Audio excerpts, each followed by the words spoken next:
Նիկոլ Փաշինյանը հայ առաքելական եկեղեցու հետևորդ է հանդես գալիս, չհիշելով իր պաշտոնեական գործառույթները, մյուս դեպքում որպես ֆիզիկական անձ, սա ինչի համար է արվում, իրեն հետագայում պատասխանատվությունից ազատելու համար, թե լեգիտիմացնելու իր արարքները։ Դե մենք այս տարիներին Նիկոլ Փաշինյանի բազմաթիվ դեմքերն ենք տեսել, այդ թվում մինչև Հիսուսի, Պապ Թագավորի եւ այլ քաղաքական դեմքերի հետ է իրեն նույնացնում ինքը, դա նորմալ է, արդեն սովորել ենք, չէ՞, այդ տեսակ փոխակերպումներին իր։ Բայց ես մի բան եմ ուզում ասել, թվում է թե վարչապետի ներկայացուցիչն է դատարանում, վարչապետը գիտենք, որ երկար տարիներ զբաղվել է լրագրությամբ եւ խմբագիր է աշխատել, բայց մարդը կողմը փաստորեն չի պատկերացնում մամուլի լրագրողների աշխատանքի տարրական նրբությունները, հա։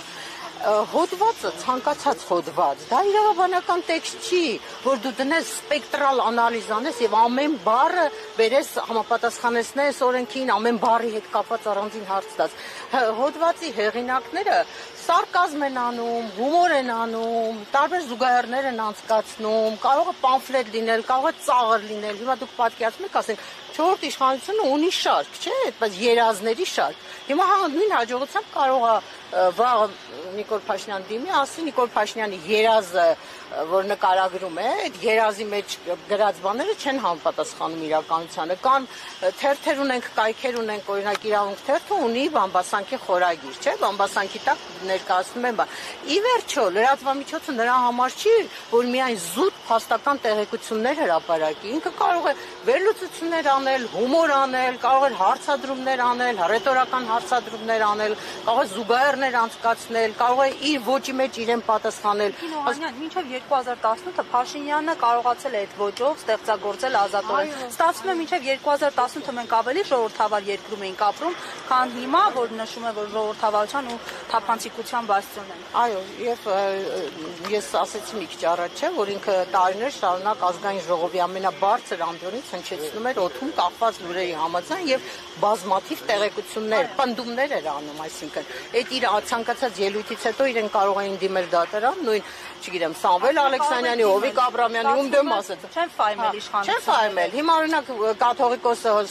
սրբազանները չեն ֆայմել, բայց ով էլ որ ֆայմում է, դիմում է, դատարանները հակառակ որոշում են կայացնում։ Եվ մի բան էլ եմ ուզում էլի արձանագրել, հա, ես շատ լոյալ, շատ լավ էի տրամադրված, մտածում եմ, որ դատարանն է, քաղաքացիական դատարան է, հա, սա քրեական դատարան չի, քրեականները դե գիտենք, որ կաշկանդված են այդ որոշումները կայացնելուց, բայց քաղաքացիական դատարանը գոնե պիտի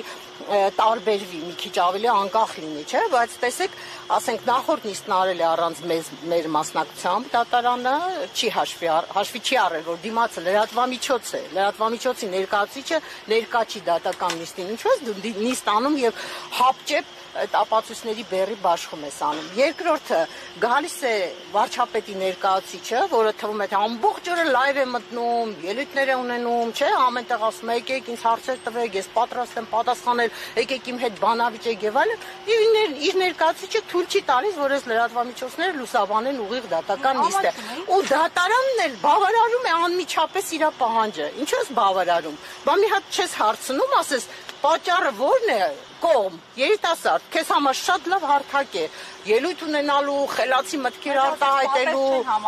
այսինքն նպատակահարմար չեն գտել, այսինքն սա ցույց է տալիս, որ ինչ-որ հարց կա, որ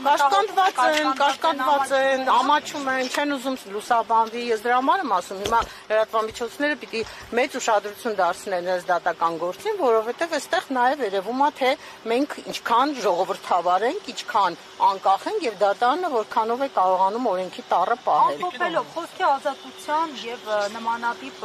հայցերի սահմանը որտեղ է, զրպարտության, վիրավորանքի իշխանությունները շատ վիրավորվող են դարձել այս վերջերս, որտեղ է այդ սահմանագիծը։ Հիմա տեսեք, իրանք ինչքան շատ են զրպարտում ու վիրավորում, բոլորին, չէ, բոլորին, ոչ մի անձեռնմխելի օղակ, անձ, նույնիսկ հարգանքի արժանի ինստիտուտ, որպեսզի այնպեսին ինչպեսին մեր եկեղեցին է Մայրաթոռը, իրենց համար անձեռնմխելի չէ, կարող են ասենք սրբազանների մասին գրել մանկապիղծ են, կարող են գրել, որ չգիտեմ, բան են խախտել են կանոնակարգը եւ այլն, իրենց ամեն ինչ թույլատրելի է, բայց իրենց նկատմամբ տեսեք մի կես քայլ արվում, թե չէ, իրանք ոնց են բոլոր հնարավոր միջոցներով իրենց շահերը պաշտպանում, իրենց իրավունքները պաշտպանում, նույնիսկ մտնում է դատարան։ Այն դեպքում, որ այս պարագայում, ասենք 30 տարվա մեջ մենք չենք ունեցել նման դեպք, որ երկրի նախագահը դիմի դատարան։ Սա առաջին դեպքն է, չէ՞։ Նախադեպ է ձևավորում մարդը արդեն։ Վերջին շրջանում սաստկացել են կարծես թիրախավորումները իշխանությունների ոչ հաջող լրագրողների։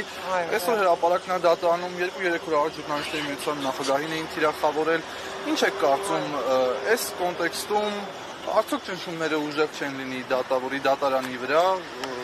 Ինչ ակնկալիքներ ունեք ամեն դեպքում, որտեղ կարծես բռնաճնշումների ուժեղ փուլ ենք մտել, որտեղ հերթը լրագրողներին հասավ։ Այո, դե գիտեք ինչ, հիմա մեր գործը այդպես ես չէի շատ կարևորի առանձնացնի, ընդհանուր լրատվամիջոցների, լրագրողների նկատմամբ մի հատ ալիք է սկսվել, հա, որը ես կարծում եմ, որ այդ նույն բանի մեջ է, տրամաբանության մեջ է, ինչպես հիմա իշխանությունը ճնշում է ընդդիմությանը, համայնքապետերը ձերբակալում, սրբազանները նստած բանտում, հա, եթե սրբազանները բանտում են, ինչու պիտի լրատվամիջոցների ղեկավարները կամ լրատվամիջոցները իրենք չթիրախավորվեն, շատ նորմալ այդ վարքագծի, այդ քաղաքականության շարունակությունն է սա, ես կարծում եմ, որ ես մեծ ակնկալիքներ չունեմ, ճիշտն ասած, շատ կուզենայի, որ մեր դատարանը, կոնկրետ այս կինը, Նելի Հարությունյան, բավականին հաճելի դեմքով տիկին է եւ ես կուզենամ, որ ինքը կարողանա հաղթահարել այդ ճնշումները եւ արդար օբյեկտիվ որոշում կայացնել, որովհետեւ իրոք այդ որոշումը կարա մի կես քայլ լինի մեր երկրի կայացման, մեր դատական համակարգի կայացման ճանապարհին, բայց նաև տենց պատրանքներ չունեմ, ես վստահ եմ, որ մենք շարունակելու ենք մեր պայքարը, գնալու ենք եւ վերաքննիչ եւ վճռաբեկ եւ եթե կահարկ լինի Եվրոդատան, Դերասի մի տրամադրել։ Միգուցե մեր գնալու տարիքը չգար միսկոմի, շատ լավ կլինի։ Այդքան բուզող հարցի պատասխանը ումից պիտի լսենք դավաճանելը թե։ Գիտենք, ես կարծում եմ, որ այդ հարցը պատասխան չենթադրող հարց է իրականում, դա իրեն պատասխան էր եկեղեցու դեմ արած այդ իրա գրառումներին, այդ իրա պահվածքին, այս արշավին, հա, եկեղեցու դեմ, որ ինքը սկսել է։ Դրա համար, երբ որ ինքը դադարեցնի եկեղեցու դեմ արշավը, մենք էլ կհրաժարվենք այսպիսի հարցադրումներ անելուց, ասենց ասեմ։ Հիմա ստացվում է, որ ծափահարել կարելի է միայն Նիկոլ Փաշինյանի։ Այն էլ եկեղեցու ներսում, չէ՞, պատարագի ժամանակ։ Եվ շնորհակալություն։ Շնորհակալություն ձեզ։ Ես եմ շնորհակալ բոլորից։ Ուսանողի